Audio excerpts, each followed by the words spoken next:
Most entrepreneurs don't understand that it takes money to make a profit. And then it takes time to turn that profit into cash. But the issue is, if you're a fastest growing company, you actually are the highest risk at growing broke because most entrepreneurs and their CPAs or controllers don't really focus on the element of time when it comes to this cash conversion cycle. And they simply just grow broke. You're listening to the Bright Podcast, where we interview business leaders to learn insights and tips they use to navigate their industry.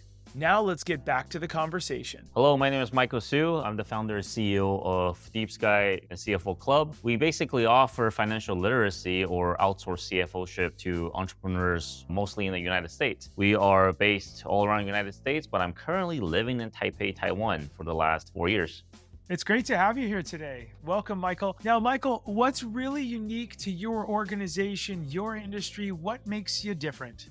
You know what? There are a lot of accountants out there and there's a lot of CPAs. And it's really funny because I was just talking to my buddy yesterday. What most people don't understand is that when they think financials or they think accounting, they immediately think taxes. But we're probably one of the very few companies that doesn't do that. We don't do any compliance work. We primarily focus on strategy. We primarily focus on helping entrepreneurs understand their business through their numbers, right? It's about growing the business. It's about building the business. It's about helping them understand their cash flow, their profitability, and really how to navigate their business instead of dotting the I's and crossing the T's when it comes to filing a tax return or being compliant with their legal status. I love that, knowing the numbers. And that is kind of unique, right? A lot of people are doing bookkeeping, tax, stuff like that. And when I met you, it was a lot of strategy, breaking it down. So I want to hear from you. Share with us a great story about business. What's happened to you in the past? You are a client that people are always asking you about. I don't know if it's a great story. I think most people don't come to me if they're having no problems. Unfortunately, most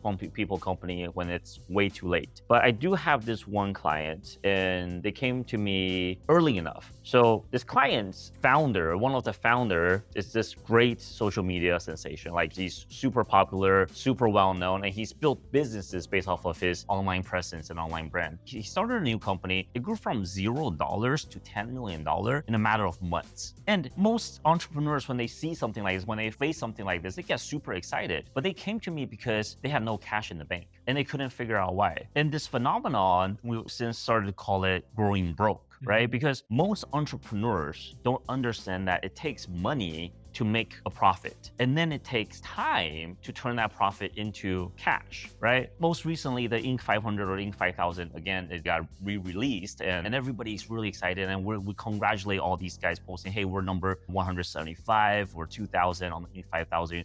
Fastest growing company. But the issue is, if you're a fastest growing company, you actually are the highest risk at growing broke because most entrepreneurs and their CPAs or controllers don't really focus on the element of time when it comes to this cash conversion cycle, and they simply just grow broke. And for this specific client, because it was so exciting, because they grew from 0 to 10 million in such a short time, then we were able to catch and find out exactly what the problem is and then really help them to turn it around. They went on being a $30 million company within like the first 2 years, and it's just absolutely ridiculous. And then be able to turn a profit and also become cash flow positive all within that time while everything is just going on. They were, hiring people, renting offices, and all the craziness. Yeah, growing broke. What a fascinating thing. And also, it kind of sounds like if something's too good to be true, like we're growing super quickly, it can hurt us. And the bragging rights of being on that leaderboard, Inc. 5000 list or whatever it is, we've all heard of that in America. It's a big deal. Absolutely. It's so interesting.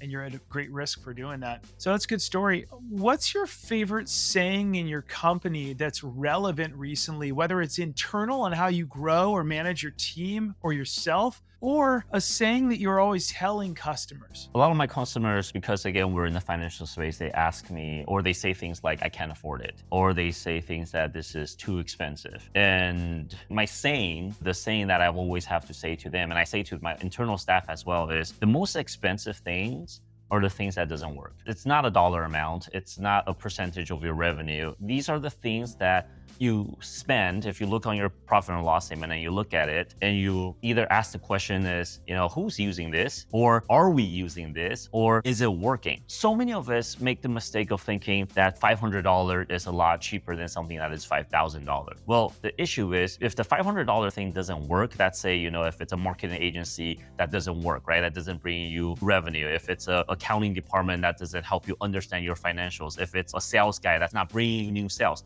It doesn't matter if they're $5 or 50 cents, right? If it doesn't work, it's the most expensive thing that you're spending. And that is the one thing that I will consider it to be wasteful. Doesn't mean, you go out there and spend $10,000 on a crazy experience, or, maybe, but not always. If it provides the value, whatever it is that you're seeking. Expensive or wasteful is when it's not providing you the value that you're seeking. 100%. In fact, I'm going to take what you have and ask you a question. I would almost wonder for our listeners, what is the value to the bottom line over 5 years of this thing that you think is cheaper than the other thing that might offer so much value, right? For instance, I bought a very nice mattress, but over the 5 years that I'm going to have it, because I'm spending 1/3 of my life on this mattress, I spent 3 times what I thought I would because I valued that horizontal time as, wow, if I can get 10% better every day, maybe 20% better with better sleep, what's the value of trying to save that? Let's dive in. What is one example of something where people go, oh, Michael, you're too expensive? Maybe people say that to you, or maybe it's an item. Get specific. What are people saying that about when you tell them, actually, it's costing you money not investing in this 5-year value item? I was going to talk about the mattress because, I know it has nothing to do with me, but I also invest so much into mattresses because as CEOs of our company, we need to have a clear mind. I always talk about time and space of clarity to either peace of mind or clarity to be able to make a decision, because what is the value of that? If you make the wrong decision, where are you driving your businesses? And we're all running business that's $1 million plus. Some of us are running 10, 20, 50 or $100 million. What is the value of you making the wrong decision, right? So good sleep, we already know good sleep equates, better performances throughout the day. So people might look at a mattress for, I was looking at a mattress, I think it was $5,000, absolutely ridiculous. But what's the value of that when it comes to business? And it's the same thing, and people say that to me all the time. People are like, Michael, you're so expensive. Right? Like I can get my bookkeeping done for $500 down the street. Why is it that you charge, $8,000? You're literally more than 10x. And I say, well, tell me, Mr. CEO, what is the value to you to not run out of business? What is the value of a peace of mind? Right? What is the value of, having a handle on your business and know exactly, hey, can I afford expansion, right? What is the right strategy? And financials are really simple. I do mainly 3 things, okay? Past, present, and future. All I'm trying to do in the past when I look back is to identify the lessons that we have learned so that we can make better decisions in the future. All that I'm trying to do for the CEO today is to make sure the continuation of business is happening. Monies are being collected, money owed to being collected, and money that we do not owe do not get paid. And there's so much fraud going on. I had a story the other day on Instagram about it.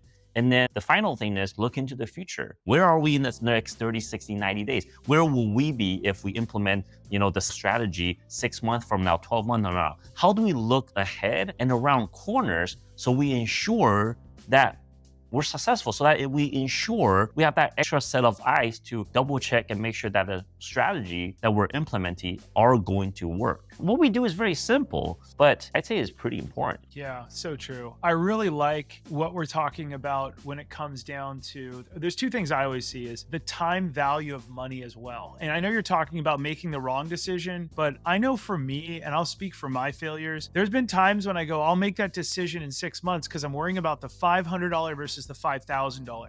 Hiring the better person, the rock star, ends up being way better for us at the team, right? And if I don't make a decision now, try to make the best decision as quickly as possible, I'm usually definitely gonna fail, right? What would you tell people as an outsourced strategy expert about making a quick decision? If you don't have time, you're never gonna have time. My mentor used to tell me is indecision is by far the worst decision. And I do that myself. Like knowing this, I do that myself. A lot of times I'm thinking for me, it's the opposite because financials, I know what I'm looking for. But for me, it's the opposite. It could be marketing. I really struggle with marketing a lot of the times because it's the other side of the brain. And a lot of times I'm just like, man, I really like that $5,000 guy, but maybe I'll go with the $3,500 guy and then we can coach him up. But I'm not a marketer. Who am I to coach him up, right? I need somebody to show up and then deliver the results as quickly as possible, because what is the value of that? What is the upside? If this $5,000 guy can generate, let's say 10x and give me 50,000,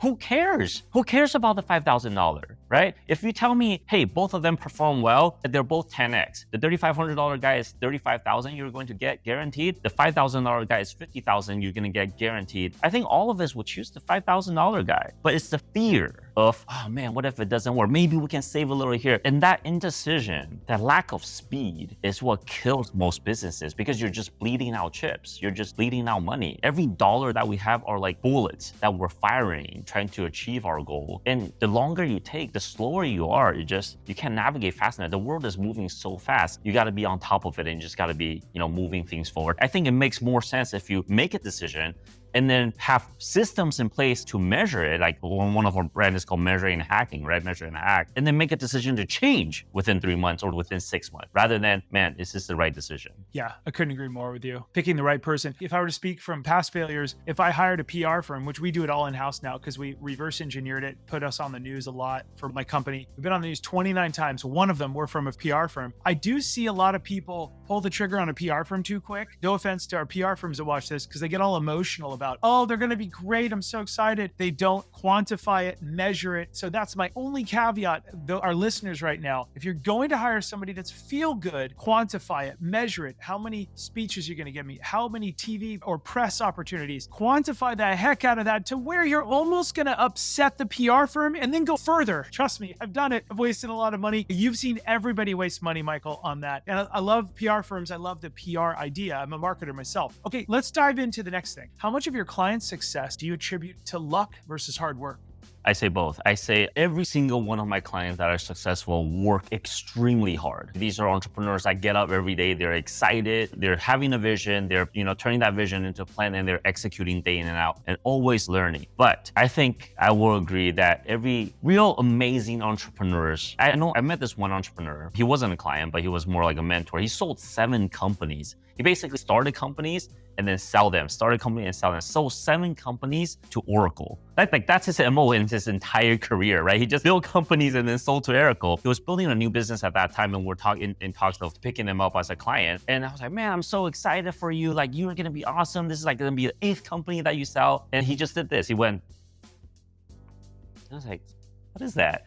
And he goes, slow and steady, slow and steady. And then he goes, that's just it is. He goes, I work slow and steady, and then I get lucky. I found that most entrepreneurs that become really successful, also the clients that I have that are the most successful, always work extremely hard, but they also always attributed their success to a moment of luck. I just showed up every day, and then one day I got lucky, and I was ready to pick that up. I was ready to capture it. I was ready to market. We had this one client, they were about to be dead in the water, right? Like, they did this, I can share this because it's actually public information now. They were trying to revolutionize, reviewing legal documents, and they were about to be dead in the water. And then 2 years ago, I think now, ChatGPT came out and AI came up, and they were able to implement that, relatively quickly. And then they ended up selling for, I think, 9 figures. So within like 7 months, and they've been at this for 3 years. Had they not been at it for 3 years, they wouldn't have been able to get lucky. If they just started when ChatGPT came out, it was too late. So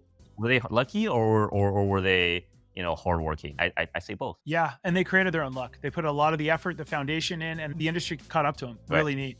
Yeah. I'm going to tell you another story on the back end. 2008, I had my first startup. It was a failure. It was definitely my MBA. I sit down with a guy I wanted to make a mentor. His name is Nolan Bushnell. He's the founder of Atari, the video game system, and Chuck E. Cheese in America. And he's the first guy to employ Steve Jobs. Steve Jobs worked there for a summer. So I sit down with him. I go, I have this crazy idea, dumb idea. It was like, this industry meets this industry, and they connect and they do business deals. Absolutely terrible, hilarious, but taught me everything that I shouldn't do. And so I sit down with him and he goes, look what I'm doing. He had had a business. It was a restaurant before iPads were around. And he said, look, this electronic device we invented here, you can order your food, they cook it, and then they come around. It's great food, the best chefs, and high tech, and you can play games while you're waiting. They had to invent this, which is my iPad. And the problem was, it was 2008. The iPad came out in 2011. He was trying to invent. It was too much money to do this. Didn't work out. But a couple years later, after they closed, the iPad was invented. It would have been much easier. Poor guy, genius of a man. But that's that kind of, is it luck or is it hard work? And then the timing happens. I think we're creating our luck, arguably, with that timing. Yeah, absolutely. What's your favorite project you've ever worked on in your career? Depending on when you ask me, the project that I'm working on is always my favorite project, right? Like, it's like, oh, this is gonna, it's like what you said, this is gonna be the greatest thing in the world. And I think 7 out of 10 times it sucks, absolutely. But the 3 times, right now, I'm working on a project where we've been out in an outsourced CFO game for the last 15 years now. I mean, it's crazy. I like to think I'm a young guy. Apparently, I'm not that young anymore. So 15 years is a new number for me. But what we're really doing is we're going back and we're codifying all of our learning, right? The original idea is that we are going to create lessons and classes and teach it to CEOs and CFOs and really the CXOs. And we have a series of that. We have financial literacy for CEO, financial literacy for CFOs, or how does the job of the CMO affect the financials of the company. But I think for the first time, we're able to codify it into software. So I'm really, really excited about that. It's an absolute hell to work through. Like, I never thought, I know the industry is talking about like AI. The human brain is incredible. The way that we can just look at something or see something and decide, the thought process, and I'm learning this because I'm not a programmer, the thought process, if you have to codify that, it's extremely difficult, but we're doing that. We're trying to do that. And the idea is that right now I'm trying to bring financial literacy to the masses. But the question is, can I do it at a faster rate? Is it possible that down the road, people are able to have access, CEOs are going to have access to somebody like me, or at least 80% of somebody like me in their pocket, on their phones, to be able to ask questions like, can I afford to hire this sales director? They're able to ask me questions like, review the financials of the business and tell me exactly what I need to pay attention to in the next 30, 60, 90 days. We're working on that right now, and it's not easy, but I'm excited. Yeah, that's a lot of passion behind your current project. How do you build great culture in your organization? I think a lot of CEOs struggle with that. I certainly struggle with it. I used to think that great culture means ping pong table, great office, pizza party, so on and so forth. Nowadays, I think a little bit differently. Lately, I've heard something, a quote that I absolutely love. I did not come up with it, but if you want to go fast, go alone. If you want to go far, go with a group. And then the quote that I heard was, but if you want to go fast and far, go with kindred spirits. Oh, wow. And I absolutely love that. And again, with technology today, with social media, you're literally like, I mean, 10 to 15 years ago, I would have never thought I would be able to live halfway around the world and work with all of my clients are in the States, right? I travel back and forth. I fly once a month. If you look at my plane ticket budget, it's crazy. I fly halfway around the world once a month. And I would have never thought that. So with that said, I think the world today, we're moving towards smaller groups of people, smaller companies. Sometimes I think it's possible to have $1 billion company with less than 10 people. And I think that will be the norm 5 or 10 years from now. So the question about good culture is, do you have that common goal? Are you with kindred spirits? I think everybody's going to be an expert because we're no longer in the world where the industrial revolution, where people move from, doing the manual labor to managing the machines that do the labor. I think we're moving away from, even though we're in the information world, now we're moving to even smaller companies, more experts, and really collaborations from around the world. Most of my deals right now, I have somebody in Taipei and Shanghai and in New York and in South America and Mexico City. And if you're a team of 5 or 6 people, some of this never meeting. So I guess go back to the question of culture. I think you gotta be united with that common goal, number one. But then also what we're talking about is that, do you have a system of accountability? Do you have a system, a rhythm that brings everybody together on a rhythm? Because you're not able to meet all the time. And I think it's changed that. So I'm thinking about all the groups that I'm working with right now. They're all international, right? And we all meet on a weekly basis. And then, yeah, once a year we get together 2 or 3 times and really live the moment. I just came back from Korea yesterday from entrepreneurs around the world for 4 days. And you You take those concentrated moments to really be with each other, to really live the moment. And then you go back to your respective homes from around the world and you have this set cadence and you have this common goal that is pulling you guys all together. And then you move towards that. I think it's a very fascinating change from when I started the business 10 years ago. Amazing. Do you have any stories about success or failure that made you a better leader? When you say that one story came up, and I don't know if it's a good story of it, it's a little bit of an embarrassing story, but it certainly made me a better leader, which was go back to that culture thing. We used to think culture means nice offices, standing desk for everybody, Friday team lunches, and so on and so forth. And when we did very well, I was so keen on scaling. I wanted to be this, CEOs that didn't go into it, but we had a small team. I think at most we had 16, 17 people, but I wanted to pull away so much that I sort of let everybody manage it. And I wanted to be a cool boss that there were really no accountability. Hindsight, because I have really good relationship with some of my staff, they're no longer with me. They tell me we had people in our best time, in our best years, we had people that would take 3 or 4 hour naps on a daily basis. And I was thinking, oh yeah, I'm such a cool boss. Like the business is doing so good. And there was absolutely no accountability. So when COVID happened and then when the business took a turn, all I did was ask for a little bit more accountability. We still kept everyone on. We still kept all the pizza parties and all the Friday team lunches. But I said, hey guys, no longer are we going to do 3 hour lunches. Here are the metrics, here are the numbers, and let's kick ass. Let's go back to doing whatever it is that got us here in the first place. And it broke my heart because everybody left. Everybody was like, this was not what I signed up for when I signed up for this company. The funny thing is the original people that got us there stayed. The old people stayed, but everyone else we have hired after that, like during the good times, left as soon as we asked for a little bit of a work. And it was a failure on my part, mostly because I'm the numbers guy. The methodology is literally called measure and hack. And I did not measure and I did not hack. I don't know what is it. Maybe I was desperate to be a cool boss, or I was just thinking I was richer than I really am. And I just let go. And I thought everybody was going to rally behind me and then we're going to be able to turn this around. But we did not. Everybody left and we were left with the core people that brought the company there. And everybody really struggled because even though there was loyalty, we were burnt out. We weren't able to bring on new talents at that time during the difficult times, but we just really struggled. And it really taught me a hard lesson I think we know this, but it's just hard to do. Hey, yes, be a cool boss, but accountability, I think it's really the secret sauce, and not just accountability to your staff, but also accountability to yourself, to myself, to say, hey, we gotta keep creating value. We gotta keep being there. We gotta keep showing up, right? What's that saying? Success is rented and rent is due every day. And I think in a time of prosperity, even though I'm the guy who always preach, build a system, know your numbers, live your dreams, all that, I let success get to my head and I forgot about accountability. And doing it all again, I think I would pay more attention to that. I wouldn't say I would never make that mistake again,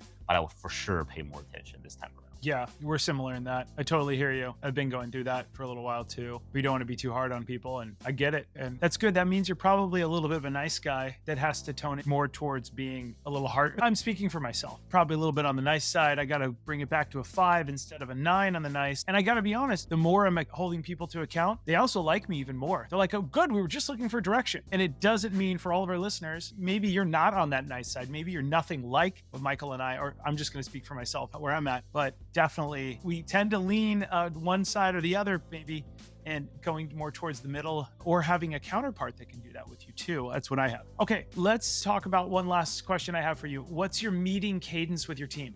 We actually have a lot. In our measure and hack methodology, we actually talk about rhythm, right? I think rhythm is the most important thing because it gives us a backstop. It allows us to not be micromanagers. It allows us not to always look over people's shoulder and go, hey, what are you working on? So the rhythm is simple. Every morning we have a daily 808, okay? Just top ones. I think everybody is very similar. Every week we have various meetings. We have sales meetings, we have financial meetings, and then we have operations meetings. So it's a big 3, right? Sales, marketing, production, operations, and financials. And then on a monthly basis, we have financial meetings. Quarterly basis, we have retreats. And then annual basis, we have annual strategy and planning for the next year. That's cool. So just set rhythms that we have and set agendas. I think it really helps us and create, what we call backstops, right? And I'll share this with the listeners. Hopefully this is something that we teach in our classes, which is the rhythm. People was like, Michael, how often should I review a set of numbers, or how often should I meet? And I always say, you should have enough time between this time and the next to enact changes and see an impact. right? If you're seeing a set of numbers, if you're accountant or if you're meeting on a daily basis, but there's nothing you can do between today and tomorrow, meet less often, right? You want to be the most frequent rhythm where you're able to enact changes. So that's our guidelines there. That's a good pro tip. Okay, I got one more question. And before we finish up, just a little shameless plug to my incredible team at smartsocial.com. This is my creative outlet where I get the chance to interview incredible business leaders to add value in the community, make great connections. But what I really do is I keep kids safe on social media so they can someday shine online. That's what I've been doing since I worked at Disney at a very young age, helping students brand themselves, but more importantly, understand how to be safe and successful when it comes to their online brand.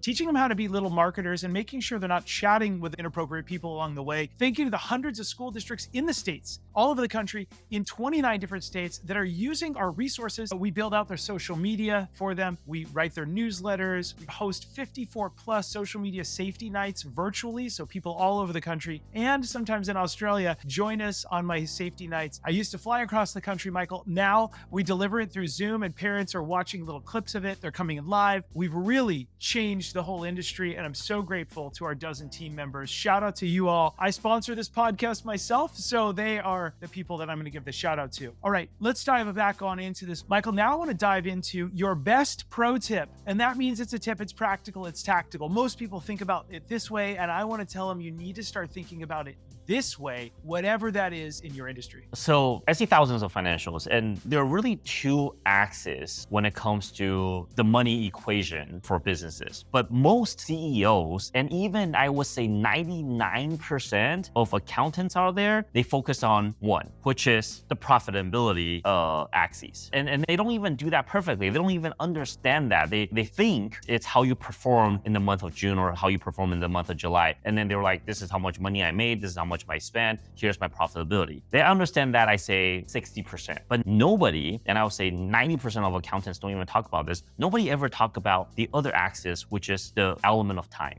All right. I think we spoke a little bit about that in the very beginning of this podcast, which was this equation I called cash, profit, cash. All right. It takes cash that you pay out first to generate revenue, and then you go through that P&L thing, and then you get to a profit. And then it takes time for that to turn into cash to come back. So the one equation that's practical that I will always ask CEOs is how much money are you spending? And then how much of it are you getting back in how long? All right, let me say that again. For every dollar that you spend, how much are you getting back? So is it $1.20, $1.50, or $2? And by when? Every dollar that you spend, how much are you getting back and by when?